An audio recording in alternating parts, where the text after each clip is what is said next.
It starts with one thing. I don't know why. It doesn't even matter how hard you tried. Keep that in mind. I designed this rhyme to explain in due time. All I know, time is a valuable thing. Watch it fly by as the pendulum swings. Watch it count down to the end of the day. The clock takes life away. It's so unreal. Didn't look out below. Watch the time go right out the window. Trying to hold on to didn't even know. You're listening to the Casting for Fun podcast, the show that talks about entertainment, sports, music, and inspirational stories for all to enjoy. We're glad you could join us today. Sit back, relax, and enjoy the show. Now, here is your host, Albert Pineda. This is the Casting for Fun podcast. I am your host, Albert Pineda, coming to you on Wednesday, October the 22nd, 2025. And lots going on in the world of entertainment and sports, so it's always really cool to be discussing that here on the show. Before we get into this week's topic, which is the 25th anniversary of Linkin Park's debut album, Hybrid Theory, we got to talk Dodger talk. Very, very exciting. Shohei Ohtani with the performance of a lifetime. I mean, just a performance for the ages this past Friday, the 17th, in that game-sweeping game 4 against the Milwaukee Brewers. First 3 games of this series. As Churio strikes out in the NLCS. That's a called strike 3. Ohtani paints with 100-mile-an-hour fastball. What a start. His last one against the Dodgers in Game 4 of the LCS. And there goes Ohtani. Shohei lighting up the highlights already. It's a leadoff home run after he struck out 3 at the top of the first. And a swing and a miss, and Ohtani picks up his 4th strikeout.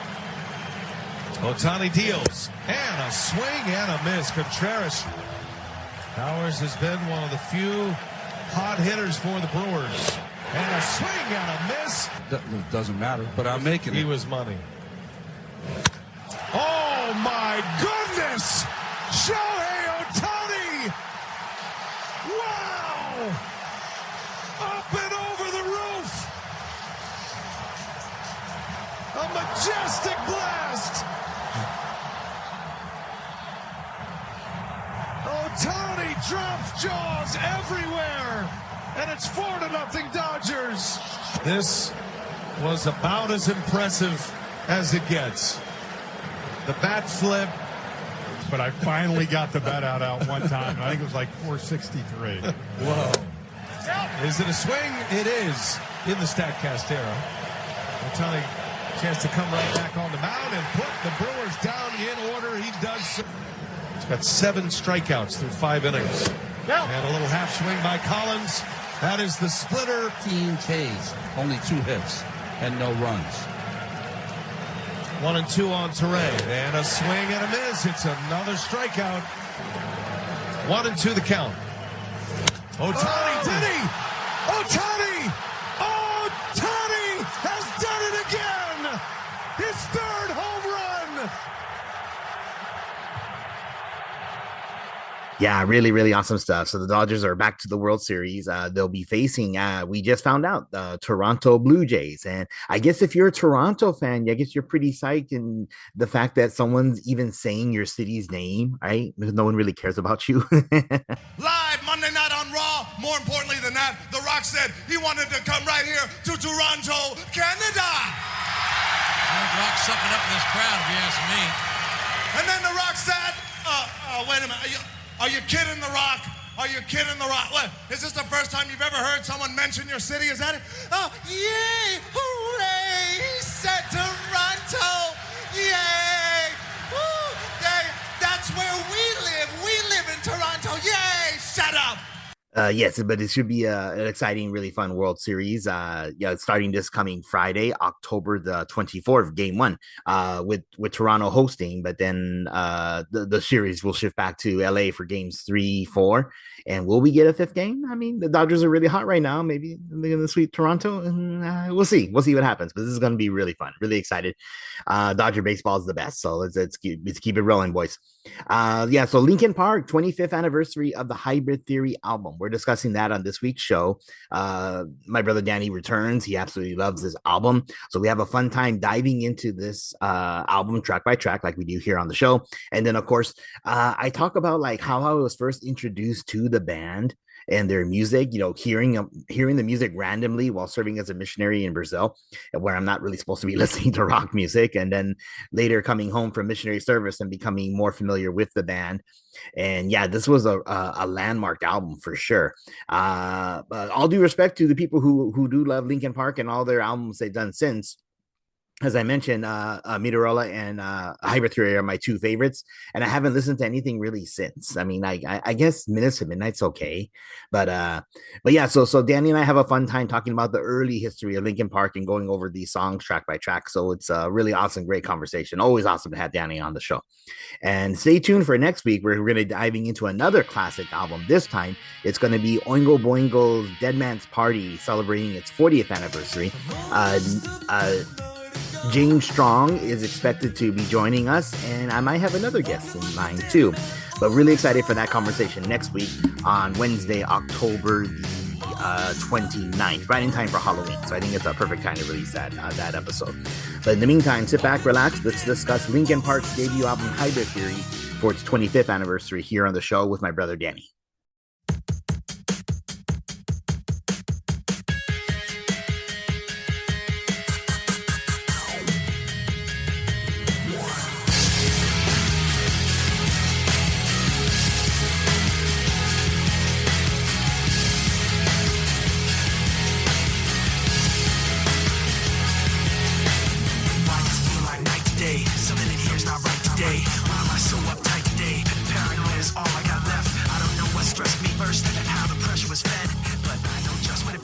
Welcome back to the show, Danny. How are you doing tonight? I'm doing good. How are you? Doing good, thank you. It's an exciting topic to discuss. The 25th anniversary of Linkin Park's Hybrid Theory album. Lots of interesting things to talk about for this album, like landmark album in the history of alternative rock music, and then about the band in general. Like, regardless of how you feel about the band, like there's an interesting backstory and history about them, right?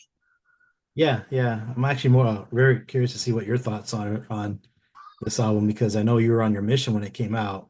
And it was at Yeah. its peak. Yeah, I have definitely a lot to say about this particular album, and then a couple things about the band too in general. But for listeners of the show and those who caught last week's episode, you know that we talked about the 40th anniversary of the Nintendo Entertainment System launching in North America, and then of course Danny, my brother. I mean, he's one of the biggest gamers you'll ever meet. So I wanted to get your take on it. I mean, my buddy Nathan Wolf and I discussed our 10 favorite games, so I wanted to just get your take on it, just to reflect back on Nintendo and the fond memories we had playing it as a kid and as kids, and then of course your favorite games, if you have them ranked in order, and as many games as you want to discuss is fine. Well, for NES, I don't really remember playing a whole lot. My memories are mostly watching you, Fernando, and our cousins play.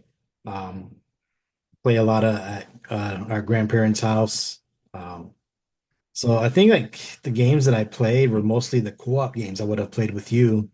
Because I don't think Fernando would wanted to play with me at all. But yeah, I remember probably trying out Contra, Ninja Turtles, Double Dragon. But I don't think we ever beat anything with you and me. I don't know if you Not that remember. I can remember. No. Yeah, I wasn't very good because I was young. I mean, I was 7 when the any Super Nintendo came out. So Yeah. yeah, I wasn't very good playing NES. But just like games that I saw everyone else play, I thought looked kind of cool. Like games like Goonies 2, Fox Xanadu, or I remember Grandpa had the Arkanoid with the dial you can turn to play with that. Oh yeah. And then Track and Field, where everyone would be on the pad, and then they get off the pad and start banging on the pad to make the Oh. runner go. Yeah. Somehow apparently that seemed to like make people think you would go faster by banging as if actually running on it. Yeah, but yeah, I didn't really play much NES. I mean, just the series that I like Zelda, Metroid, those games, I watched people play them or I tried them myself, and Just yeah, it's not my favorite era, and not really an era that I go back to often. Mhm.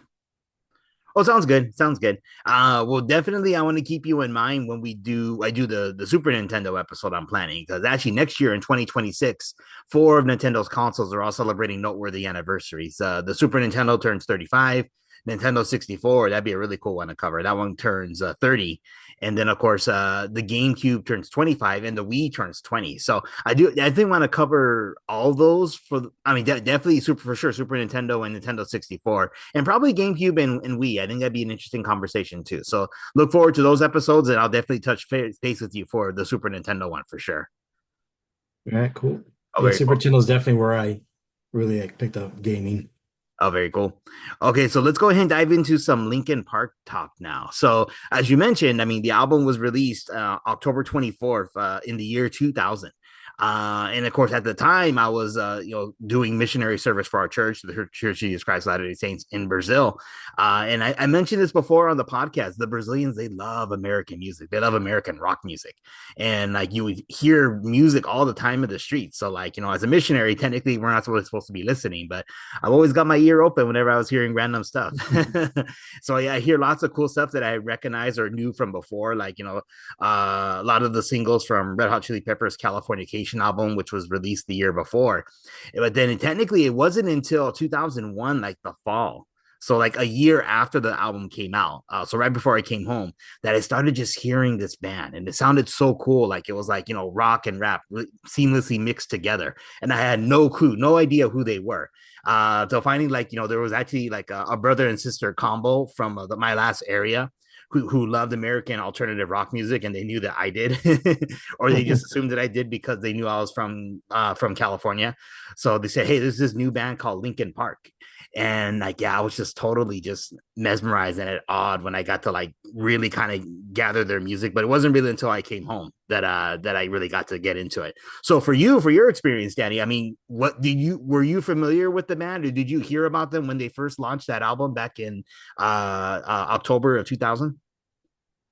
No, I didn't find out about them until February, so a couple months later. Um, no, yeah, we'll talk about it when we get to one step closer. But that was obviously the first song I heard, and I double checked the charts just to make sure, like, if they were playing it before then. But yeah, it was about February when I first heard it. Oh, okay. So then I guess K Rock kind of just slowly picked it up. Is that right? I mean, that's kind of my understanding. Like they had been signed to Warner Brother Records in 1999. They'd been going went under a different name after forming in 1996. I mean, they're a really young band. But I guess it was, yeah. So a few months later that they really picked up in the U.S. Is that right? Yeah, yeah, it wasn't right away. It definitely wasn't. It was a few months later. Just I don't know what the story is behind all that, but yeah, I do not believe I heard him on K-Rock until a couple months later. Oh, okay. So that would also kind of make sense how Brazil's a little bit behind the times. So it was almost like a full year later when the album released that they really started to like pick up and get popular airplay. But excuse me, yeah, it's incredible to think. It's the number one debut album for a band since Guns N' Roses album Appetite for Destruction. 33 million albums sold worldwide, four massive singles. I mean, like you couldn't go anywhere in the early 2000s and not hear a Linkin Park song. Yeah, oh yeah, this album was huge, and it was a breath of fresh air for when your music is all about NSYNC and Backstreet Boys and Britney Spears. And I mean, there was some good music in 2000, but this was definitely something refreshing and different. It was nice to have something that we could listen to. Oh, absolutely. Yeah. Yeah. So the music itself from the band, did it really speak to you when you first heard it? Or like, do you remember your first impressions hearing some of these songs by Linkin Park?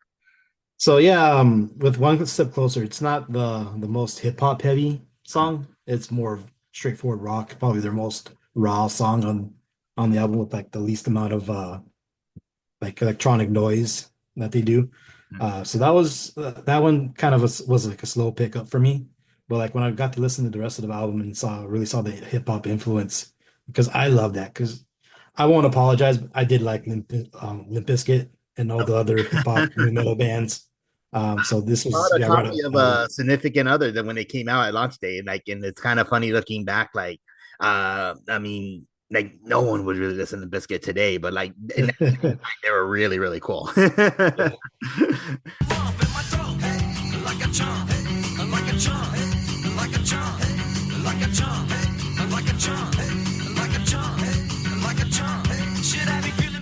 But yeah, I mean that whole the style like new metal. I mean, again, it was so popular back then, the late '90s into the 2000s.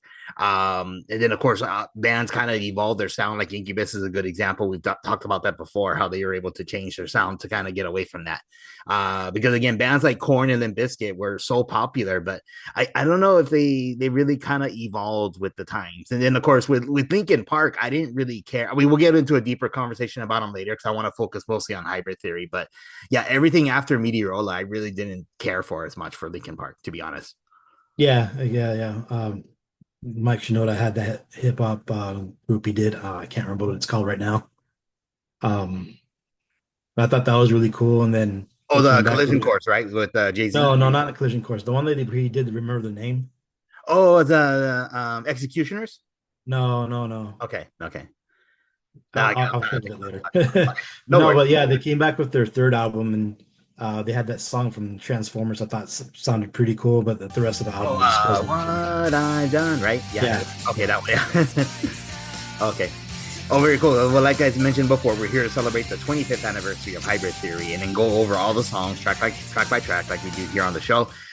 So we get a deeper dive and a feel about why this album was so popular back in the early 2000s. So. All right. Okay, let's go ahead and do it. So we'll dive into track number one. This was one of the four singles. Well, technically, I guess four official singles, but there were two other promotional singles that got a lot of radio airplay. So if you want to count it, technically there's six singles from this album. But this is the first one we're going to discuss. Track number one. The song is called Paper Cut. It's like a paranoid looking over my back. It's like a whirlwind inside of my head. It's like I can't stop what I'm living within. It's like the face inside is right beneath my skin. I know I've got a face in me. Point out all my mistakes to me. You got a face on the inside too. Your paranoia is probably worse. I don't know what set me on first, but I know what I can't stand. Everybody acts like the fact of the matter is I can't add up to what you can. But everybody has a face that they hold inside. Face that awakes when I close my eyes. Face that watches every time they lie. Face that laughs every time they fall.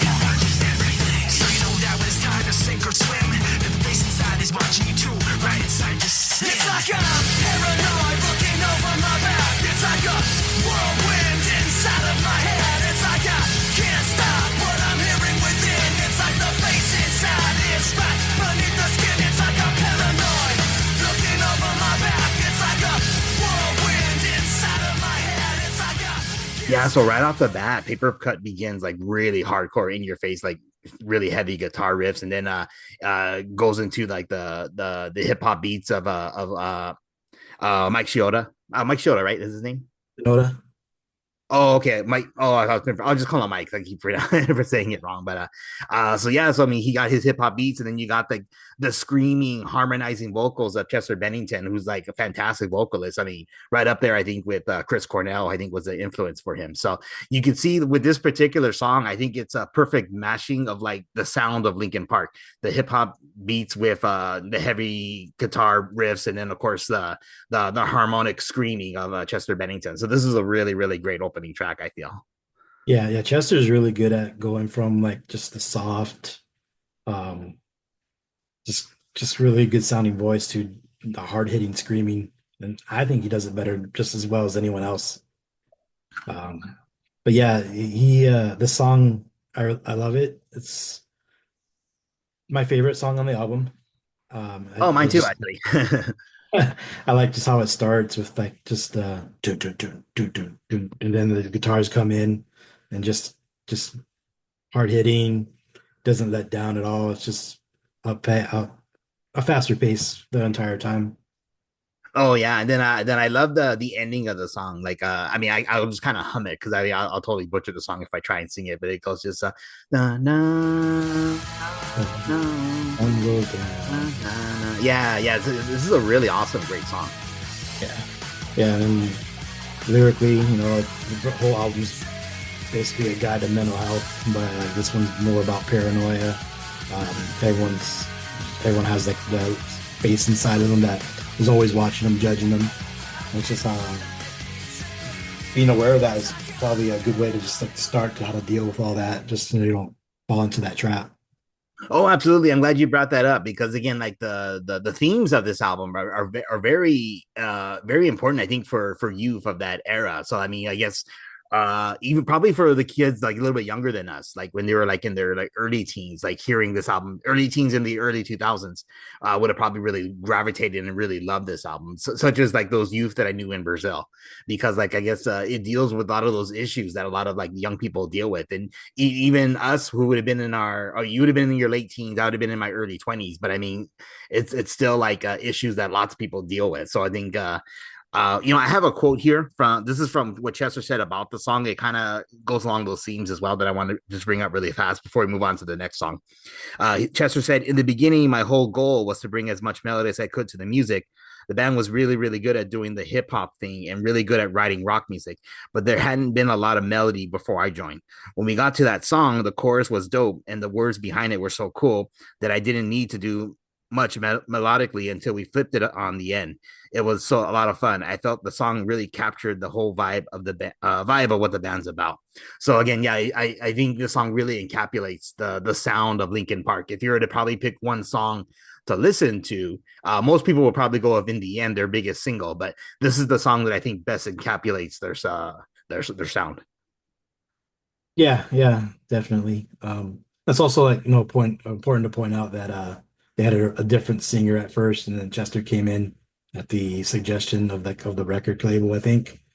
Oh So yeah. like so a lot of these songs were like the songs they had when they were a different band, and they just got reworked into what they are now.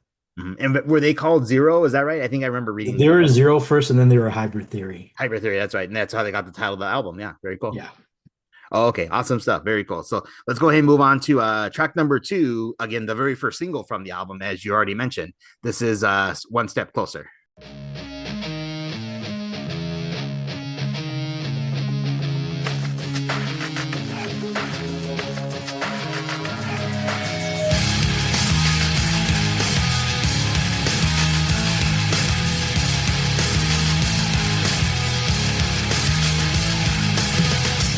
Cannot take this anymore. Saying everything I've said before. All these words, they make no sense. I find bliss in ignorance. Less I hear, the less you say.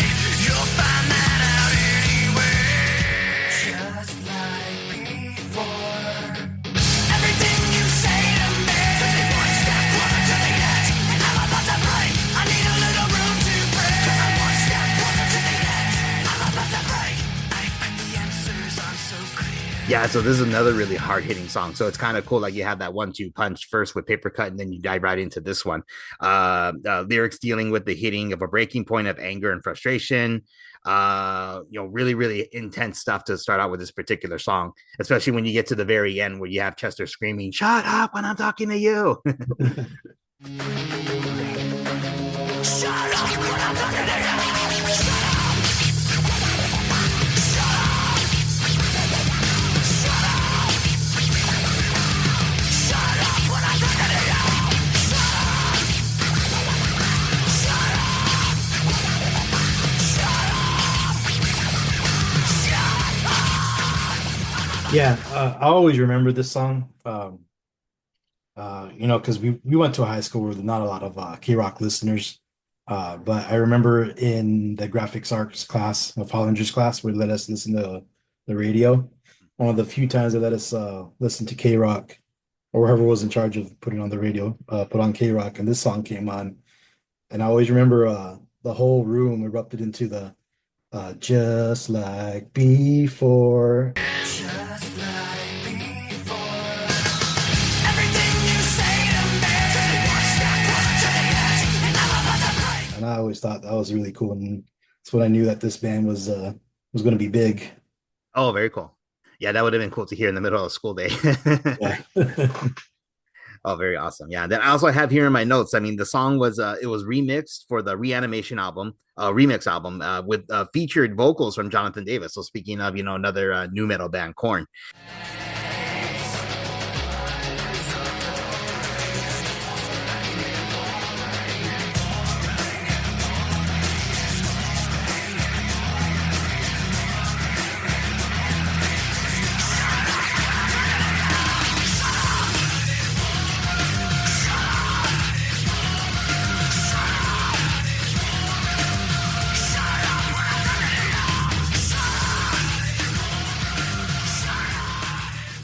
And I guess this song probably was a favorite of his, or maybe it was a meaningful song for Chester, because I guess for the benefit concert that was done in honor of Chester Bennington after he tragically took his life in 2017, Korn, or at least Jonathan Davis, performed this song, I think, with the band, singing his own version. If I can find it, I'll insert the audio clip here from YouTube. I'm pretty sure it exists somewhere, so I'll take a look. But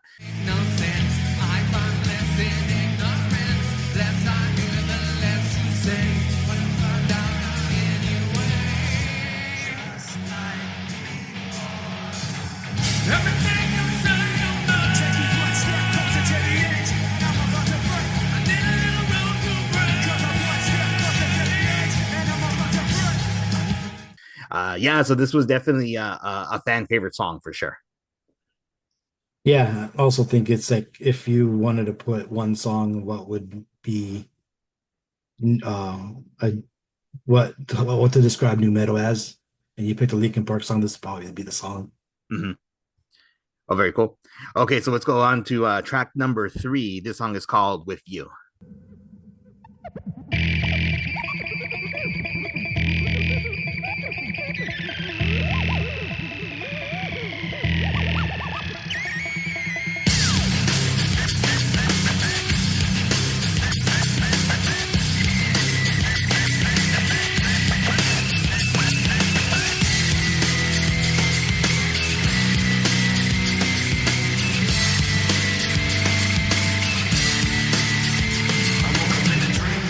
To the cold of the static, put my cold feet on the floor. God out loud yesterday, remembering I'm pretending to be where I'm not anymore. A little taste of hypocrisy, and I'm left in the wake of the mistake, slow to react. Even though you're so close to me, still so distant, and I can't bring you back. It's true. The way I feel was promised by your face. The sound of your voice painted on my memories, even if you're not. Yeah, so yet another song that deals with like the concept of like isolation and loneliness. Like the line, one of the lines from the song goes, even if you're not with me, I'm with you. So again, I guess it deals with the fact where one individual may not be reciprocating, like, I guess, the feelings for another, and not even necessarily in a romantic sense. That's also what I read too, that it could have just been any type of relationship where one person is I guess in a way being a kind of abusive to the other person, and the other person can't seem to let go for whatever reason. So again, this is a deeper song that maybe I kind of struggle with a little bit, but it definitely is a very personal, relatable song for a lot of people. Yeah, I don't think there's any of the songs are about a specific moment or a person, but kind of more of in general. But I think it's kind of like, yeah, someone who just treated them bad and they just can't let go of that person. Mm-hmm. It's again like a lot of it, like I said, this album's full of mental health lessons that you can learn. You just gotta learn to deal with that and let people go when you need to. Mm-hmm. Oh, very cool. Okay, so let's go ahead and dive into track number 4, Points of Authority. This particular song was a promotional single. So, I mean, after I came home from missionary service in Brazil, I heard this song all the time on K-Rock. I can remember back in like late 2001 into 2002. So let's go ahead and continue on. This track number 4, Points of Authority.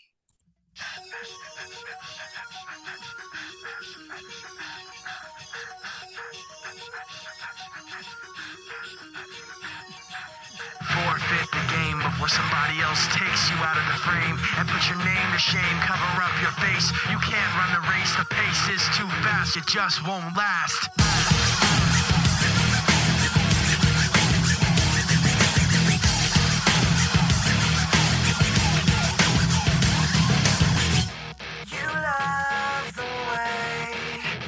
look at you while taking pleasure in the awful things you put me through. You take away if I give in. My life, my pride is broken. You have to think you're never wrong. You live what you learn. You have to act like you're someone. You live what you learn. You want someone to have. So through my research, I learned some interesting things about this song too, and kind of to fill in like the history gap for me for pop culture, because as previously mentioned, year 2000, 2001, I was out of the country doing in Brazil doing missionary service. So did you ever see the movie Little Nicky, the Adam Sandler comedy? No, it's funny because it's during that time where I would have loved to see Nick. I would have watched anything that Adam Sandler put out. Uh-huh. But that movie just didn't do it for me, Oh, like okay. the trailers and all that. So I've seen parts of it. Yeah, I do know this is in it, but I couldn't tell you where. Yeah. So I mean, like, I remember watching just a little tiny bit. And then our sister Monica came in, and like she got really scared because again, Adam Sandler's the son of the devil. So I mean, not one of his better comedies. And like I remember some of the jokes just weren't landing. It's like, oh, this is dumb. This movie's like not good. but No, anyway. it was a. I was Oh, gonna say I know it was a passion project for him, so oh, I okay. guess he got to make what he wanted to. But yeah, Yeah. I've never watched it. For your enjoyment, I bring you a dear sweet man, Mr. Henry Winkler. Good evening. Covered in bees. Never make it. You gotta die. I'll just go to heaven. Not if you do something bad right before you die. You're right. Hey, Nicky, cover Winkler in bees. You can do it. Sorry, Henry. But apparently the soundtrack was just chock full of really awesome new metal bands. So like, so it had Deftones, who the Deftones I've really come to love like in recent years. Incubus as well was in it. Obviously this song by Linkin Park, probably a handful of others. I don't remember. I don't have it here on my notes. I think Stained might have been on the soundtrack too. But yeah, this song's really cool. Like it features, some great like DJ cuts from Mr. Han, who's a really excellent DJ. I mean, just as good as Kilmore for Incubus. So particularly the end, like the end of the song really gets like really cool, where he gets to shine and just do some really awesome sounding cuts on the song.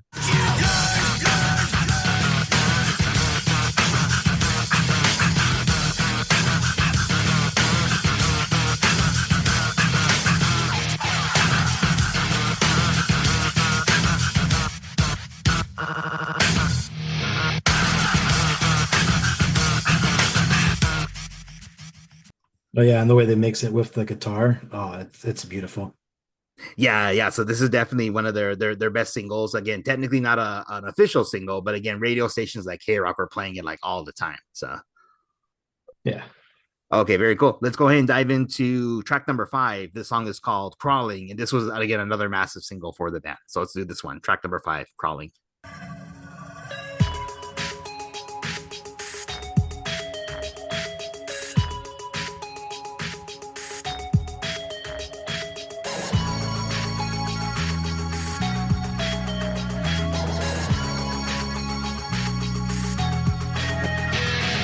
Crawling in my skin, these wounds they will not heal. Fear is how I fall, confusing what is real.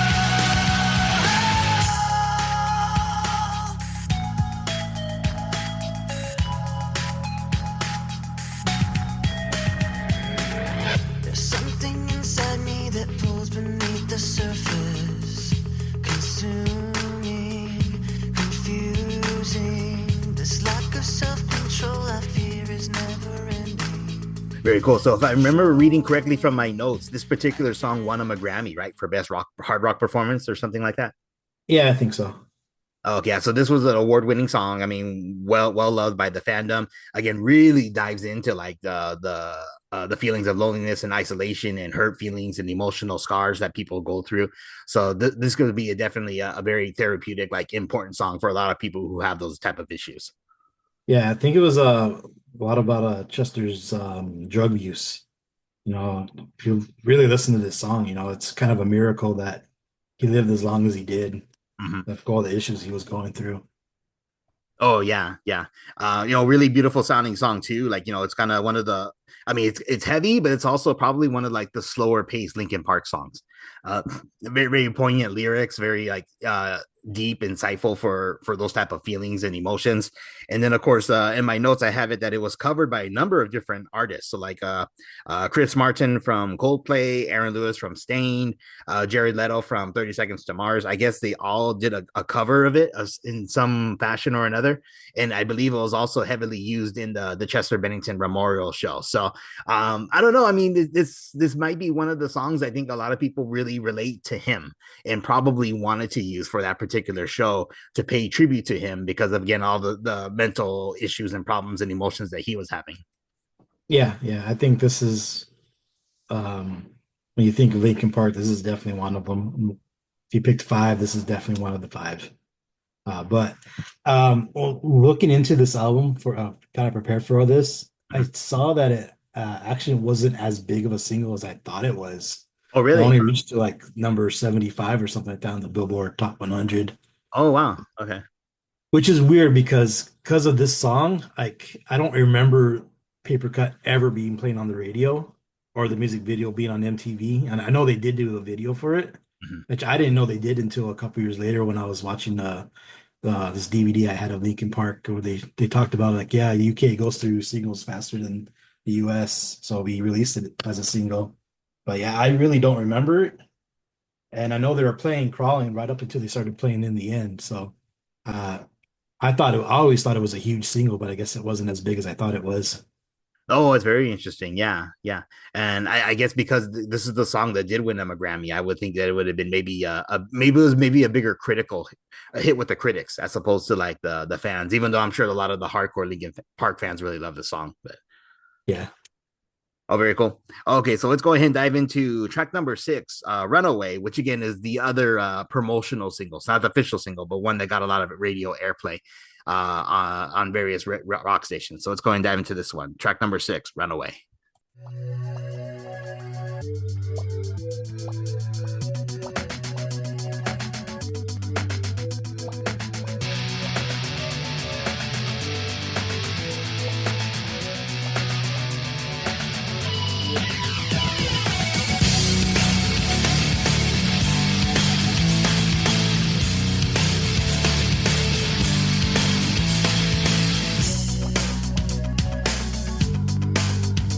Graffiti decorations under a sky of dust.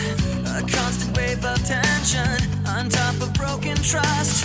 The lessons that you taught me, I learned were never true. Now I find myself in question. They point the finger at me again. Guilty by association. You point the finger at me again. I wanna run away, never say goodbye. I wanna know the truth instead of wondering why. I wanna know the Yeah, so this is another cool rock song. I mean, I wouldn't say it's a standout song in my mind. It sounds cool. I like it. I mean, the lyric that goes, "I want to run away, never say goodbye. I want to know the truth instead of wondering why. I want to know the answers, no more lies. I want to shut the door and open up my mind." So I guess we go from like the low of like the loneliness and like the mental struggles of crawling to this one is kind of more like a like breakthrough anthem, which is really cool. Yeah, yeah. Sounds like all the things that he was learning growing up. He didn't guess he didn't have a good upbringing, so that he wanted to go out and see different points of views, see what really what the world should be like, or what is like, supposed to what he was taught his whole life. Mm-hmm. Oh, very interesting. Okay, cool. So let's go ahead and move on to track number 7. This song is called "By Myself."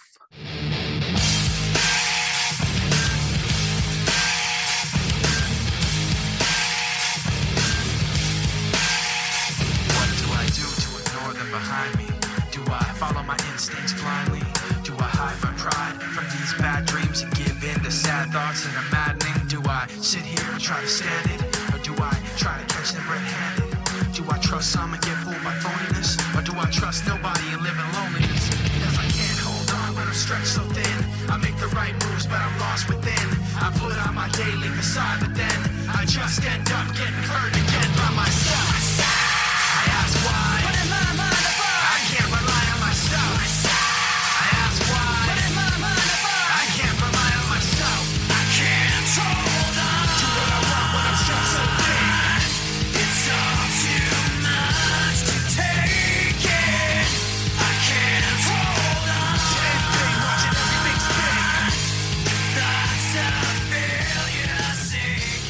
So I must apologize to the listeners. I was going through my notes here. This is the only song I had no notes for. I don't want to say it's a forgettable song. I mean, it's right in the middle, and then it's right before their biggest song in the end. Is this one that you resonate towards, or have a little bit of information about? Yeah, I kind of like this one, and I like how it starts off all hard, and then it kind of gets soft when you get to the verse. Uh, yeah, I like all the songs. Like, there's only one that I kind of skip. We'll get to that when we get to it. But yeah, I like the song. And it's about, again, about being lonely and isolated, and um, just trying to, you got to get over that. You got to be out there. Oh, absolutely. Yeah. Yeah. Okay, so let's go ahead and move on to track number 8, In the End. I mean, obviously, hands down, the biggest song the band's ever done, for better or worse. So we're going to dive into this one. This is going to be an interesting conversation. Let's do this. Track number 8, In the End. I trust in you, just as far as I can go. For all this, there's only one thing you should know. I've put my trust in you, pushed as far as I can go. For all this, there's only one thing you should know. I tried so hard and got so far, but in the end, it doesn't even matter.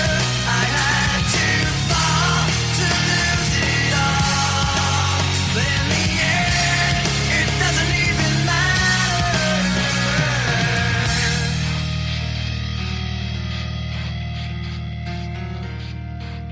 So this was the very first song I ever heard. Again, just randomly walking in the streets of Brazil, not realizing what I was listening to, but thinking, "Oh, this song sounds really cool." And then, as I mentioned, talking to the Brazilian youth from my final area who knew that I liked rock music, and they did. They were explaining to me who Linkin Park was, explaining the song. And then obviously once I put a band name to the song, I kind of got even more into it. But this song, I guess maybe it got maybe too big, if that's such a thing, right? Yeah, yeah. I mean, it's definitely their most successful single. And it was huge. I remember, again, going back to like the crawling. Um, I think this was sent to radio stations back on September 11th. I read And about I that. Yeah, yeah. think they started playing it right away, even though it wasn't released as a single until the next month. Mm-hmm. So it was definitely it's a really good song, and I think I remember a lot of people that liked the album. When we talk, we would say, "Oh, we want this one to be the single." I think we're ready for it to be on the radio, and yeah, it was massive, huge. Yeah, it's interesting to hear that, to kind of fill in the gaps now, Danny, because again, in my mind, I keep thinking that this would have been the first single, because this is the first time this was the first song I ever heard from the band. Again, not knowing who they were when I first heard it. And then, of course, it makes sense timeline wise, as you're discussing, that it was released as a single in October, but I mean, radio stations were getting it on in September of 2001. So that would actually make sense that all of a sudden, that's why I'm hearing it in Brazil. I never heard it before, like in the fall of 2001, because it wasn't even officially a single, even though I guess the other songs didn't quite make it to Brazil just yet at the time. But then, as I mentioned, I would walk through the streets and everyone would be playing like the whole album, like on blast all the way through. I mentioned that it's maybe too big for its own good, because again, like I heard it all the time. And then of course, when the kids bop, when they do their cover version of the song and like little kids are liking it, I'm like, Tried so hard and got so far. In the end, it doesn't even matter. I had to fall to lose it all. In the end, it doesn't even matter. it's not cool anymore. And then even worse, when Kiss FM starts playing it, it's like, oh my gosh, come on, guys, you can't like, go find your own stuff. So yeah, I think I was a bit of a musical snob back then. I had this conversation with Marcelo a few years ago here on the show. I think I'm less of a snob now, but back then I was kind of still along the lines of the mindset of like, I don't like Kiss FM playing my music. So Yeah, no, that's understandable. And like it's you just want to protect what you like, and it's sometimes gonna be hard when other people decide that normally wouldn't like it, decide to like it. And yeah, it's I mean, it got big. You'd hear it in places you normally wouldn't, but at least people got to get introduced to it. And like you always say, like you were always proud of that. You changed Nick's taste from country to rock. oh yeah, You yeah. know, that could always happen with someone else too. Yeah, that's true. But yeah, that's a good point. Yeah. So these days I'm less of a musical snob. So I'm kind of more like, oh, that's what you like. That's cool. Good for you. But yeah, 2.8 billion streams on Spotify. So that's incredible to think about. But even more so the fact that you think there's other bands who have done even bigger numbers. But I mean, that's still really like an impressive number right there. So Yeah. And then I guess this is the only song that Chester didn't write lyrically. oh really? Oh, I didn't know Yeah, that. because he didn't like the song. Oh, I think I remember reading that. Yeah, this one wasn't one of his favorites. Yeah. Yeah, but then he just went with it because Mike worked hard on it, and he's like, "Yeah, I'm glad we did because it was the biggest song they had." Mm-hmm.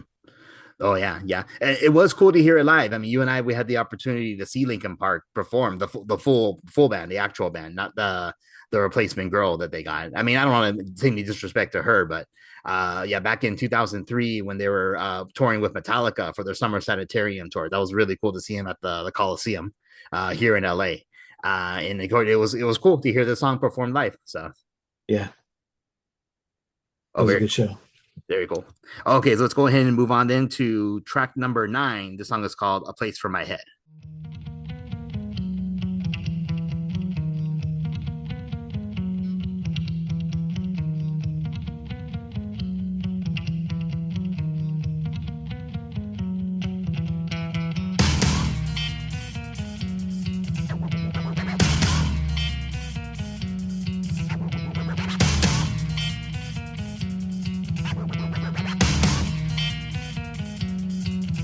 Watch how the moon sits in the sky on a dark night, shining with the light from the sun. The sun doesn't give light to the moon, assuming the moon's gonna owe it one. It makes me think of how you act for me. You do favors there rapidly. You just turn around and start asking me about things that you want back from me. I'm sick of the tension, sick of the hunger, sick of you acting like I owe you this. Find another place to feed your greed while I find a place to rest.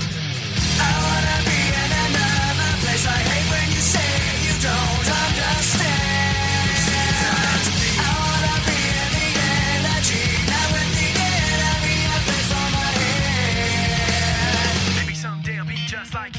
Step on people like you do and run away all the people I thought I knew. Yeah, so I really like this song. This song is probably my favorite that wasn't like either a promotional or official single. I mean, this is I think maybe my favorite like deep cut song, if you want to use the term for those songs that maybe like aren't necessarily very associated with the band. But yeah, it's really cool. It's got like the cool rapping from Mike, then great vocals from Chester as well, heavy guitars, like the signature Linkin Park song.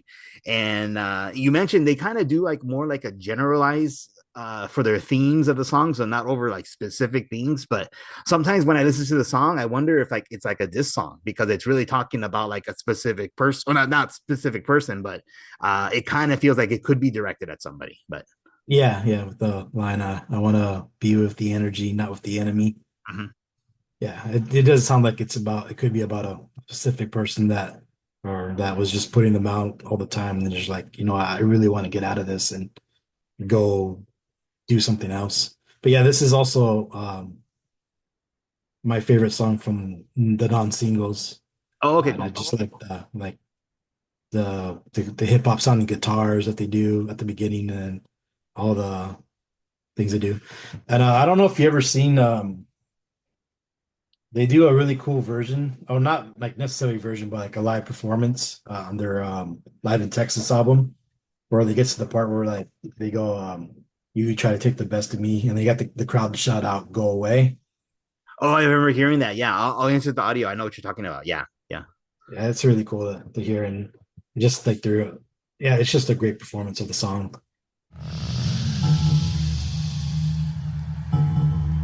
Right now, what we need to hear from you guys is we need you to help us out with this next part. And all you need to do is say the words "go away." We got that up top? We got that up top? People on the floor, we clear? Do it like this. Yeah, try to take the best of me. Go away. Yeah, try to take the best of me. Go away. Try to take the best of me. Yeah, try to take the best of me. Yeah, yeah. Try to take the best of me. Yeah, yeah. Try to take the best of me. Yeah, yeah. Try to take the best of me. Yeah, yeah. Oh yeah, and then the line that I really like, I'm sick of the tension, sick of the hunger, sick of you acting like I owe you this. Find another place to feed your greed while I find a place to rest. So yeah, it's a really awesome, like, dropping like, mad lyrics like fire right there, but spinning mad fire. Yeah. Yeah, great stuff. I love that song's really cool. Okay, cool. Let's go ahead and dive into track number 10. This song is called Forgotten. The top to the bottom, the top I stop. At the core, I forgot. In the middle of my thoughts, taking far from my safety. The picture's there, the memory won't escape me. But why should I care? From the top to the bottom, the top I stop. At the core, I forgot. In the middle of my thoughts, taking far from my safety. The picture's there, the memory won't escape me. But why should I care? There's a place so dark you can't see the end. Skies cocked back, shocked at which can't defend. The rain then sends dripping, acidic questions, forcefully. The power of suggestion. Then with the eyes shut, looking through the rust and rotten dust, a small spot of light floods the floor and pours over the rusted world of pretend. And the eyes ease open and it's dark again. From the top to the bottom, at the top I stop. At the core I forgot. In the middle of my thoughts, taking far from my safety. The picture's there, the memory won't escape me. But why should I care? In the memory you'll find me as burning up. The darkness holding me tightly until the sun rises. Yeah, so this one begins really fast too, really fast, hard-paced rock song. Not a lot that I have for Forgotten. I mean, I don't know if you have more to add to it. No, I mean it's another song about just feeling like of isolation. Um, but I do like the part where they start off where they're both Chester and Mike are singing and just playing off of each other, and then all of a sudden you get a hoo ha. Oh yeah, yeah, that's pretty cool. Okay, so let's go ahead and move on then. We'll go to track number 11, Cure from the Itch. This is an instrumental song by DJ Mr. Han. So we'll dive into this one right now.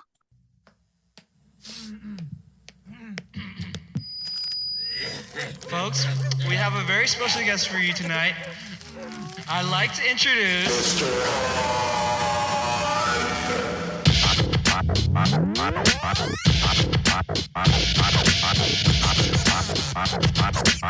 Let's hear it for the great Mr. Han.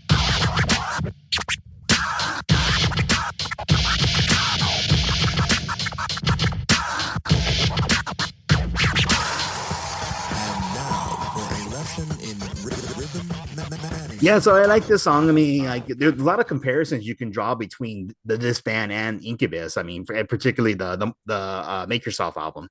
Then, of course, obviously, both bands and both artists feature the DJ and the instrumentals song by the DJ to go ahead and perform his scratches. I think this is a cool sounding song. I mean, again, not a whole lot to say because it's instrumental. But Mr. Han, I think, is a cool DJ. And it's not to be confused with Jackie Chan's character from Karate Kid Legends. Oh yeah.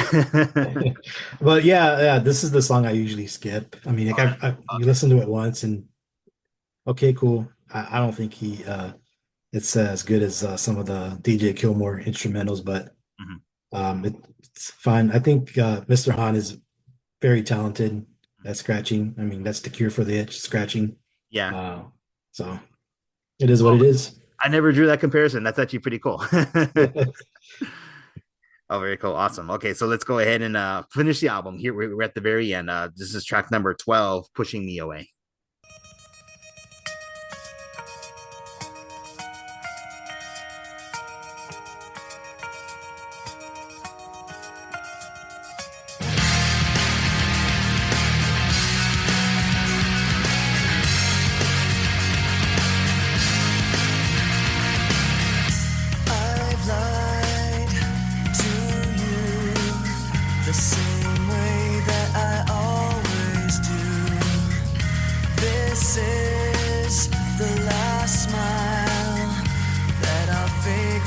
sake of being with you. Everything falls apart, even the people who never frown eventually break down. The sacrifice of parting in the light. Everything has to end, you'll soon find we're out of time left to watch it all unwind. The sacrifice is never knowing why I never walked away, why I played myself this way.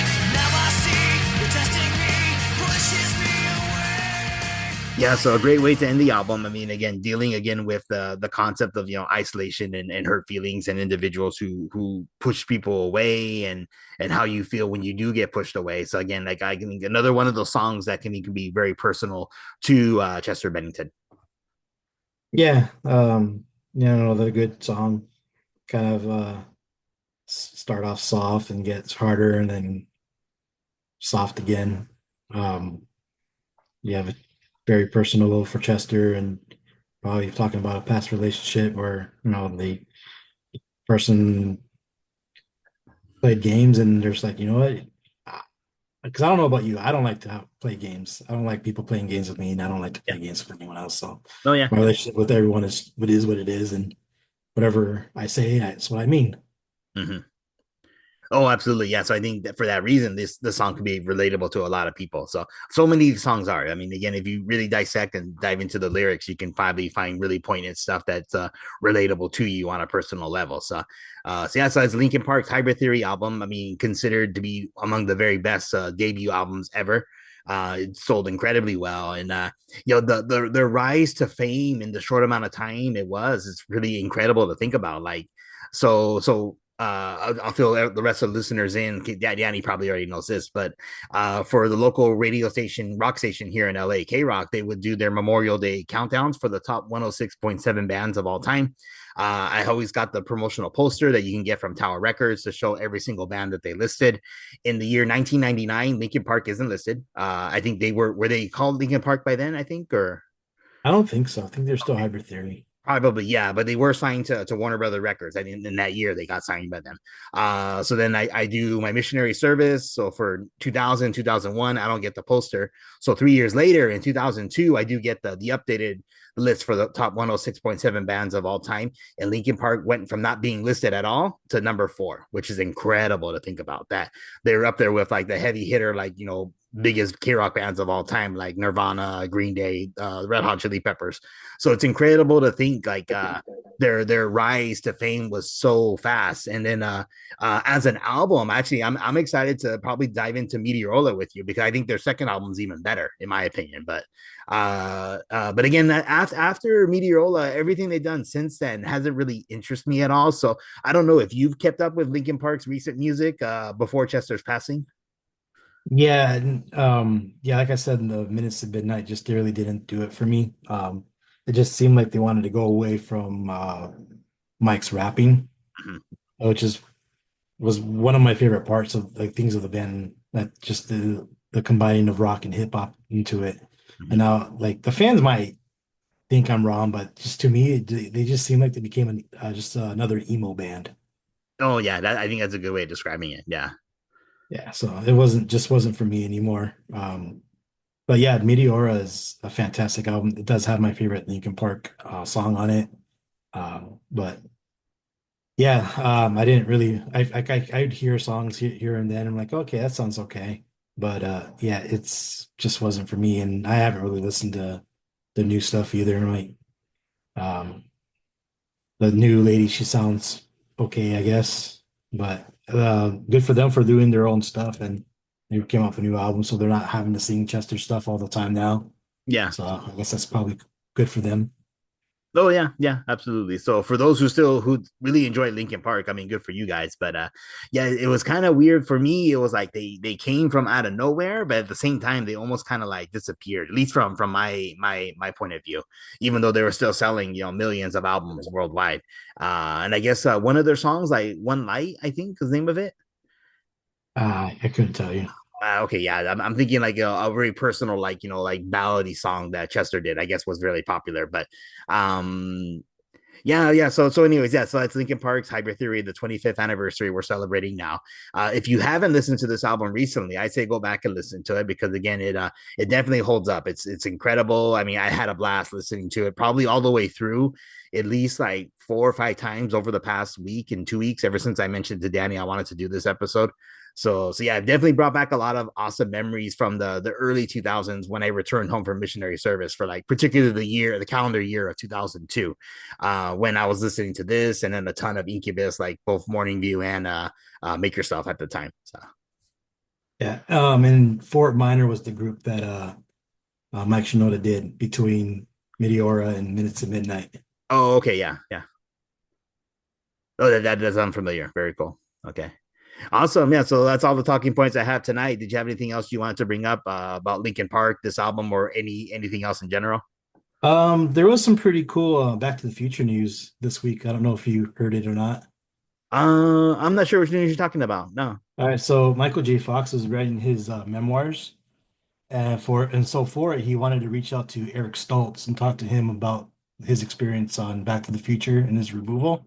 Uh-huh. So he wrote him a letter like, "Hey, I know we've never talked or whatever," because they've never spoken. And he writes him a letter and he says, "Hey, I want to talk to you about it. If your response is piss off, leave me alone, that's fine too." So then Eric Stoltz response says, "Piss off, leave me alone." And then he says, like, "Oh, I'm kidding, I'm kidding." And then just end up talking and they struck up a friendship. Oh, But he isn't didn't that participate in the book. Oh, okay. Oh, I heard he just released the books. I should probably pick it up and actually maybe talk about it here on the show. That'd be pretty cool. Yeah. They just the fact that they became friends I thought that was pretty cool. Oh, awesome. Yeah, I do know that Back to the Future Day is coming up very soon. They do it at the mall parking lot of La Puente Mall, where that was the first, I guess, the Twin Pines Mall, but then later became the Lone Pine Mall when when Marty runs over one of the pines. Trees. But yeah, the same shopping mall that's still standing there in La Puente. I guess they do a annual fan get together on the 24th or the 25th. I know it's coming up in a few days, but. Very cool. That's actually cool. Yeah, I heard that the book had been released, so I definitely want to buy a copy and give it a read. But very cool. Okay, I guess there's nothing else. We'll go ahead and wrap up. But Danny, thanks for giving me your time tonight. Always a blast to talk to you. Back to the Future, probably perfect time to watch it. Perfect time to listen to some Linkin Park, and perfect time to cheer on the Dodgers as they go to the World Series. So. All right, sounds good, man. Thanks for having me. You're welcome. Okay, you've been listening to the Casting for Fun podcast. We'll talk to you again soon.